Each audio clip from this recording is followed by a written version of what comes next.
Look for the waymarks as you journey on. Look for the waymarks passing one by one, down through the ages, past the kingdoms four. Where are we standing? Look the waymarks are. It was shared with us last evening that the Holy Spirit may be falling on hearts all around us, yet we may not discern or receive it.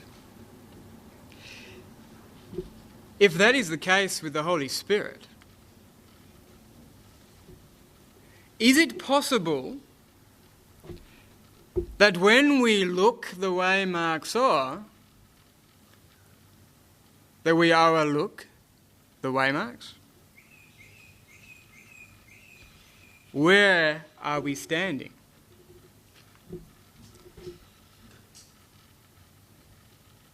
Where are we in Earth's history? Is there prophecies that have been fulfilled that Adventists are still waiting to be fulfilled? Is there? Are they? Are we? Am I? Overlooking the waymarks? Testimony to Ministers, page 91, paragraph 2. Speaking of the message of Jones and Wagner in 1888,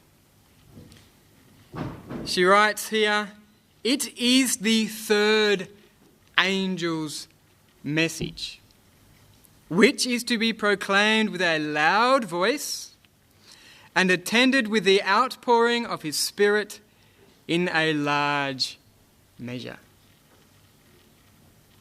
The message of 1888 was the message of the third angel. And if we turn there to Revelation chapter 13, we read the message of the third angel. Revelation chapter 14,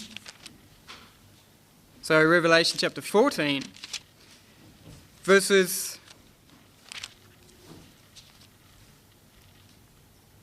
9 through to 12. "And the third angel followed them, saying with a loud voice, 'If any man worship the beast and his image, and receive his mark in his forehead or in his hand, the same shall drink of the wine of the wrath of God, which is poured out without mixture into the cup of his indignation. And he shall be tormented with fire and brimstone in the presence of the holy angels and in the presence of the Lamb. And the smoke of their torment ascendeth up for ever and ever, and they have no rest day nor night, who worship the beast and his image, and whosoever receiveth the mark of his name. Here is the patience of the saints. Here are they that keep the commandments of God and the faith of Jesus.'" The faith of Jesus was the pinnacle, the crux of the third angel's message. But the third angel's message relays to us a point in Earth's history where the faith of Jesus will be needed like as never before. Not just faith, but patience. And this is the time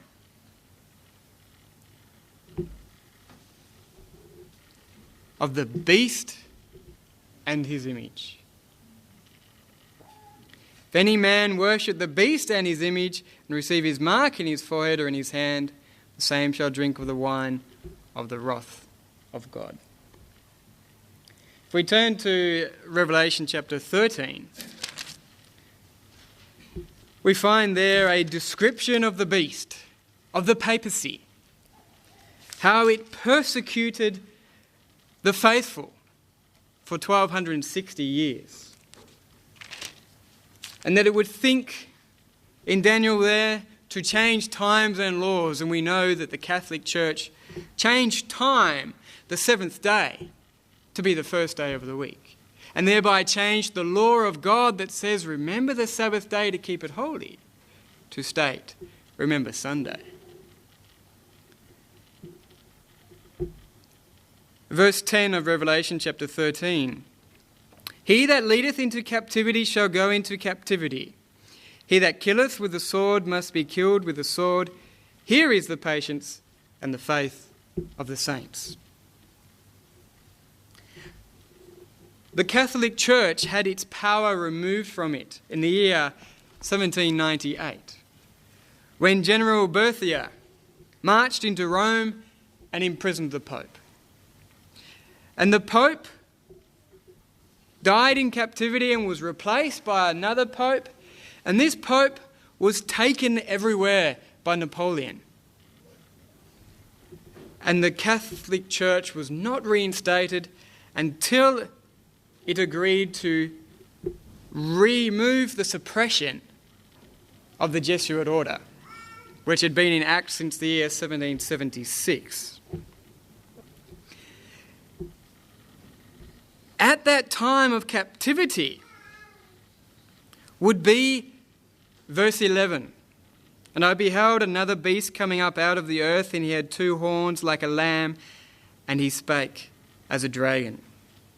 And he exerciseth all the power of the first beast before him, and causeth the earth and them which dwell therein to worship the first beast, whose deadly wound was healed. And he doeth great wonders, so that he maketh fire come down from heaven on the earth in the sight of man, and deceiveth them that dwell on the earth by the means of those miracles which he had power to do in the sight of the beast, saying to them that dwell on the earth that they should make an image to the beast, which had the wound by a sword, and did live. And in verse 15, and he had power to give life unto the image of the beast, that the image of the beast should both speak, and cause that as many would not worship the image of the beast should be killed. The third angel's message announces a curse upon those who will worship the beast and his image. We know who the beast is. And through the study of prophecy, it becomes clear to our understanding that the image of the beast is where the United States of America follows in the footsteps of Rome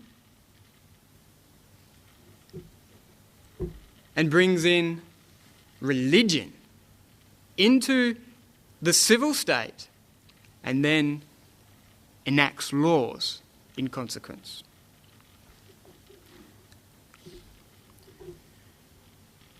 Now, looking at this beast arising out of the earth in 1798, America, they declared independence from Great Britain in the year 1776, on July the 4th. As soon as that Declaration of Independence was published, the Presbytery of Virginia took its stand with the new and the independent nation. And they combined with the Baptists and the Quakers. And they sent a memorial to the General Assembly stating this: "We have now declared ourselves free and independent of Great Britain in all things civil. Let us also declare ourselves independent of Great Britain in all things religious." Up until this point in time, the Church of England was the established church of the state of Virginia. But they called now to be freed from that religious. The memorial went on to say,